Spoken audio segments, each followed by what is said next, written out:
KVK has just ended, and now I can finally give you my honest opinion on all of the different patron skills in this new KVK mode, Song of Troy, and whether I think you should be using one skill over another. Join me to learn more.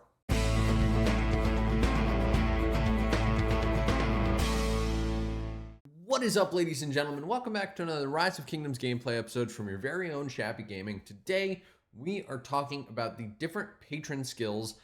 I'm going to give you a crash course on what they are, how they work, which are the best ones to use, and exactly how far you can expect to get with each patron tree in KVK. Now, I have just finished Kingsland in the Song of Troy KVK.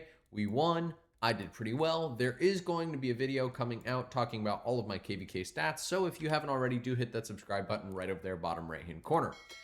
Now, patron skills. Patron skills are probably my favorite addition to Rise of Kingdoms in any KVK. I have really loved the Song of Troy KVK. If you're thinking about registering for it, do it. Two main reasons. First, the patron skills make the combat super interesting. And second is there is a Olympian arena thing that they start up, which you can just send marches into and pretty much just get free kills from. I really enjoyed this. I missed the first Olympian arena and I'm really bummed about it, but this actually is a really fun experience. You can view all the different battles and it's kind of just free kills. So it's a good event. But we're here to talk about the patron skills. Now, there are 4 patrons: Athena, Artemis, Apollo, and Poseidon. And I actually made a video when this first was revealed talking about which ones I thought were going to be the best and which ones I did not think were going to be the best. You can check that out on the top right side of your screen, but realistically, I should be covering all of that here. For most players, you are going to want one of 2 skills: Artemis or Athena. That's a fact. Based on what I saw, either of those will work really well. Now, with the addition of army groups, these skills become even more powerful. And that, I think, is really fun, cool, and I'm a fan of it. But they're not necessarily the same. Let me start with the Artemis one, because that's the one that I ran this KVK. Artemis gives you 3 skills. You have Bountiful Hunt, which lets you sacrifice resources or barbarian forts, and it gives you some resources back. Being honest, I don't think I ever used this. I used it like maybe 5 times. It's most useful when you're trying to clear territory on top of a flag, and you need to sacrifice a resource node to do so. That's especially good if you're flagging off of a pass or if you're flagging to a pass. That's when I found this skill to be most useful. Other than that, I really didn't find myself using this. Sure, you can get gold, but I just didn't find myself using it all that often. Now, the ones that I did use, and I will be very clear here, you will unlock your first one of these before Zone 5. After that, you will not unlock the second one until probably Zone 6. So pick the one that you want to unlock before Zone 5, because you can't do both. And you can reset here, but you can only do it every 24 hours, and you only get one. So which one did I use most? Well, Moonlit Paths is a little bit challenging to use. And you guys probably saw my video where I was getting zeroed and I tried to use Moonlit Paths and totally fumbled it, which is something a lot of people probably do. The problem with Moonlit Paths, and you can see in the animation here, is it takes 20 seconds to teleport your march. And the other problem with it is you can only teleport within the zone that you are in. So for example, I'm in Zone 4 right now. If I put out a march and I wanted to teleport, let's say we'll put my infantry out, and I wanted to teleport this march, I can only teleport it within this zone, which seems like it's okay, whatever, that's fine. But what it really means is it's only most useful for the Zone 5 battles, or maybe even Kingsland. This pass here, completely useless. So just keep that in mind, because I know I made the mistake of thinking, oh yes, I'm going to be able to use this skill a ton. You can't really, and that's just something to keep in mind. I think you can use it in Ruins and Altar. Let me know in the comment section below if someone has confirmed this. I'm pretty sure you can. I'll actually confirm it now and I'll show you guys if it works or not. But that's useful too, because you can teleport your march, and it's really useful in that first zone 5 because that march is 10 minutes from the start of the zone to where the combat's really going to be. So just keep that in mind. Moonlit Path is actually going to be pretty good for that.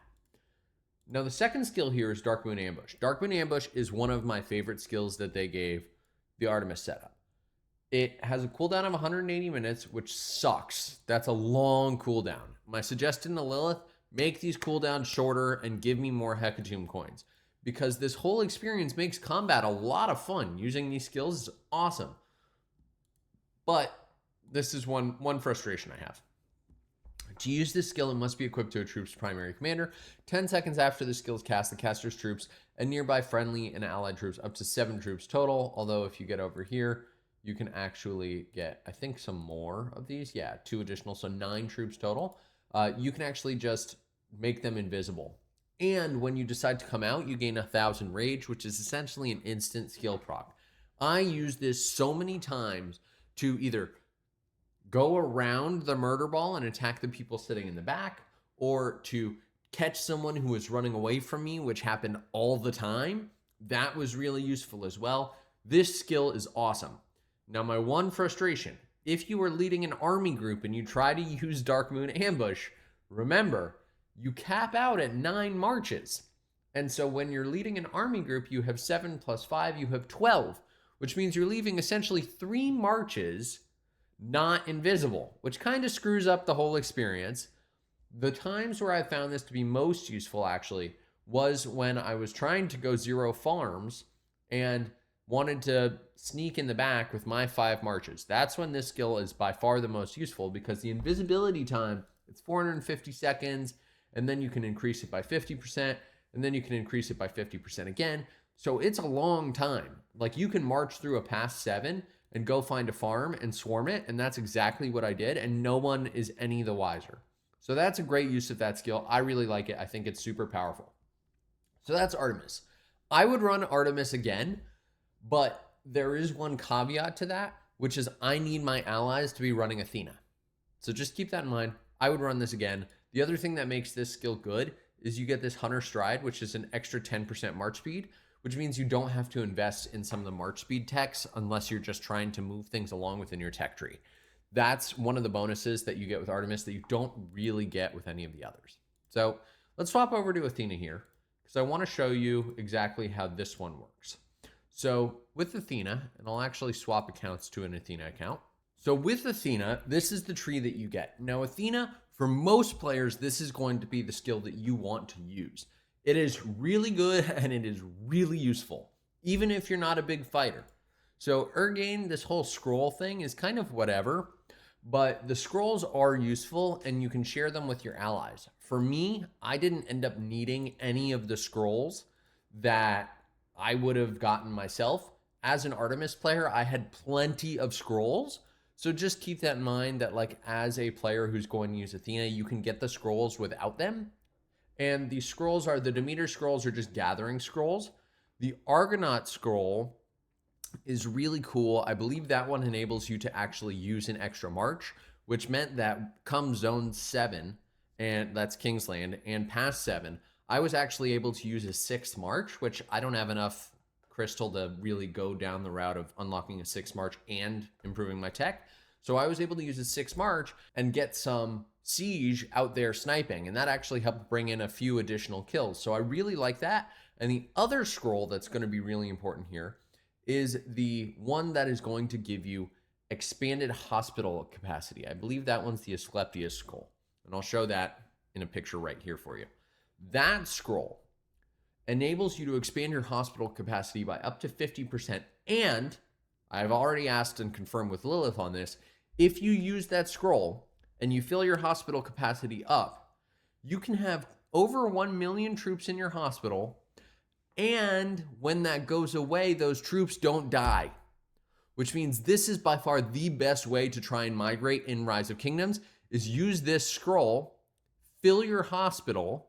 And I think you also even get expanded hospital capacity when that arena event comes around too. But fill your hospital, and max your crystal tech that's going to give you expanded hospitals as well.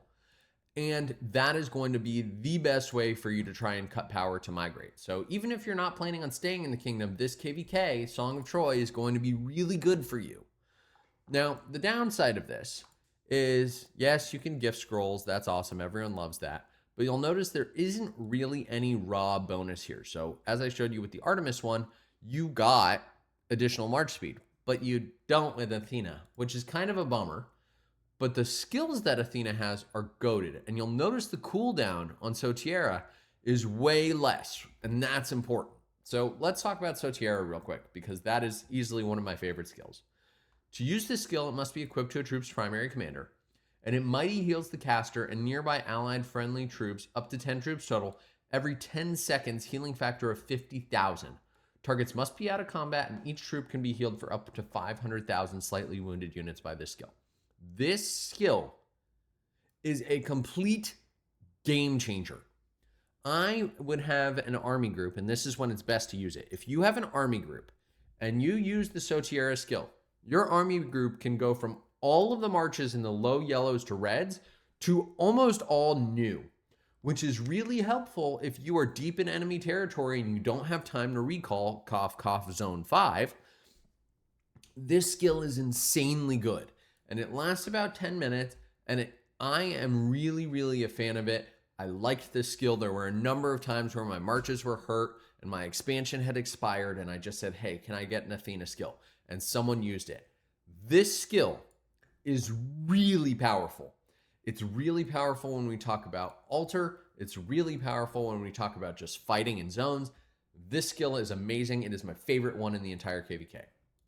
Now, this next one, Promakos, has a cooldown of 240 minutes, so it's a lot less useful. So just keep that in mind.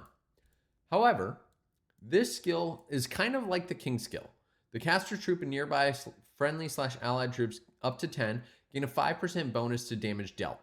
Whenever any of your troops severely wounds/kills a T4 unit from an enemy camp, you receive level 20 resource packs. So this is an all damage bonus. And it's really helpful. It's good. It's kind of like a King skill. But if it were up to me, I mean, I would use this maybe at the beginning of fighting, and then it's going to be Sotiera back to back to back. You could do both if you have an army group. That's a thing you could do. But overall, this skill I found to be a little bit less useful than Sotiera. Again, Athena is by far my recommendation for most players, unless you do have the power to go through and swarm stuff and do kind of what I had done with the Artemis skill.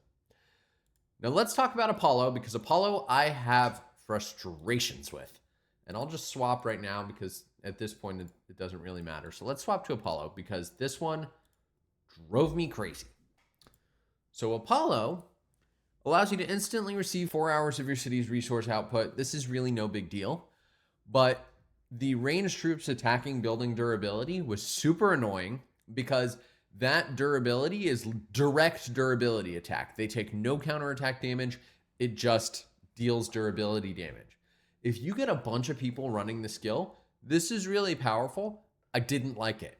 I thought that it was incredibly annoying. This whole Apollo setup is one of the most annoying things in Rise of Kingdoms, and it needs to be patched. Now, this one does have direct boosts. Your siege units gain 20% march speed. No big deal, right? No big deal. These siege units are moving like freaking Lamborghinis. I've got a video that I'll show you guys here of the Apollo skill in use. My cavalry could not catch these dang siege units. Okay, maybe I'm a little frustrated, all right? That's just... This skill, Solar Chariot, is broken. What it allows you to do is you can launch ranged attacks without switching to range mode. Sure, you lose 15% attack and can only attack if you've been out of your city for at least 15 seconds. That's only out of your city. So if you put your march in an ally city, which these people were doing over and over and over, it will not require any delay. And if there are no enemy troops within melee range, the troop deals 30% more damage. And this lasts 30 minutes. This lasts 30 minutes per trigger with a cooldown of 120 minutes. This skill was the bane of my existence because the combination of this, the Solar Chariot 3 plus Divine Charioteer, made it so these marches were really fast and you could not catch them. If you think Siege are annoying normally, the Siege with Solar Chariot are the worst thing in Rise of Kingdoms. I was losing trades. Every single one of my marches was trading negatively to Solar Chariot. I'm going to show you guys the video real quick of me trying to catch this guy who is using Solar Chariot. But if I lay down and I play dead and I stay dead, baby, you'll get sick of being the monster out of my head, under my bed. Think you're something out of my nightmares, standing right there. But if I lay down and I play dead and I stay dead, then will you get bored of killing me? Silhouettes of you are like a taunt. Never really know just what you want. With you I don't ever feel calm. I can feel the sweat inside my palms. Play with me like cats and a string. You don't understand the pain it brings. You don't ever wanna give me wings. You don't ever wanna set me free. You know I'm addicted to you, and it's twisted. You've been gifted with the evil voodoo. Got me coming back for more, even when I've been screwed. Dolls full of pins, pierce my heart straight through. I got issues in my head. I like you in my bed, but you keep me on red. Oh. Okay, so that was really, really annoying. But the other skill here is equally as annoying. It's Eglead's Cannon. And essentially what it allows you to do is to use the skill, it needs to be on a V formation, on a range march. This troop takes 6 seconds longer to switch to range mode, which really doesn't matter. And while in range mode, it gains a 50% attack range, and it recovers rage a little bit slower and can only attack enemies within a certain angle. But if you look here, this angle is actually really, really big. And if we talk about where you're going to position your march in combat, you can't catch this guy. Even if it takes longer for it to switch in and out of range mode, it is so annoying because it shoots from so far away and it's so long to get there that all you do is just suck up damage. And I just kept doing that. And I kept doing that. And there was one guy who was just using Siege during our fighting. And I'm going to swap over to the other account so I can show it to you. He was just using Siege and his trades were actually insane using this Apollo skill. So here we are. I'm going to give a shout out to him because he was a nice guy. And you can see I was maybe a little frustrated with him. You can see, dude, you're the worst. That Siege is so annoying. Here are his trades. 38K to 164K. Gajamata Cordoba. Okay. Here's another one. 31K to 125K. Gajamata Cordoba. He was using the Apollo skill and just absolutely slaughtering us. And he's not even that strong. He's just a normal player. 93 million power. That's like the norm these days.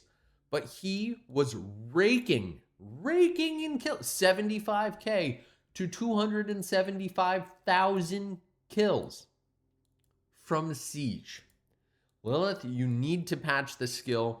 You need to make it so they are slower, because the fact that I could not catch them is not okay. Like, I'm all about making Siege more powerful, but I need to be able to catch Siege with my fastest marches. The fact that I can't is actually insane. So those are the 3 main skills I think anyone should use. Let's talk a little bit about Poseidon real quick, because that skill sucks. So let's swap over to an account that I can use it on. Okay, so now we have Poseidon up. I saw some people using this one, the Violent Waves. It's kind of useless. Instantly defeat 7 barbarian troops. It's not worth anything. Shield of the Sea. Your field troops deal 10% less damage and take 15% less damage from all troops other than their current target. This sucks because it reduces your damage output. And when you're in KVK, you need time to kill. Now, you do have some benefits here in terms of the duration, and you get 20% march speed while not in combat. But to be honest, I found the Artemis skill to be way more useful, because when you need your march speed most is when you're trying to retreat. So just keep that in mind. Unrelenting Fury, when this skill is active, if one of your field troops has less than 50% units remaining and it's surrounded by 10x troops, you should never be surrounded by 10x troops. Honestly, You should never be surrounded by 10x troops. And if I were in this situation, I would rather be able to heal my units and use the mighty heal that Athena gives you with a faster cooldown, because again, this is 120, Athena's 60, instead of getting that additional damage resistance. And that's going to heal all of my units, not just this one, not just one of them. So overall, Poseidon, skip it, don't use it. It's a waste of time, it's a waste of a skill. Please don't use it. That's my take on all of the different Pantheon skills. This KVK is awesome. If you haven't tried it out, haven't registered for it, you should. If you've enjoyed, be sure to drop a like on this video and hit that subscribe button right over there, bottom right-hand corner. Hit the bell so you get notified when new episodes come out. Thank you all. Shappy out.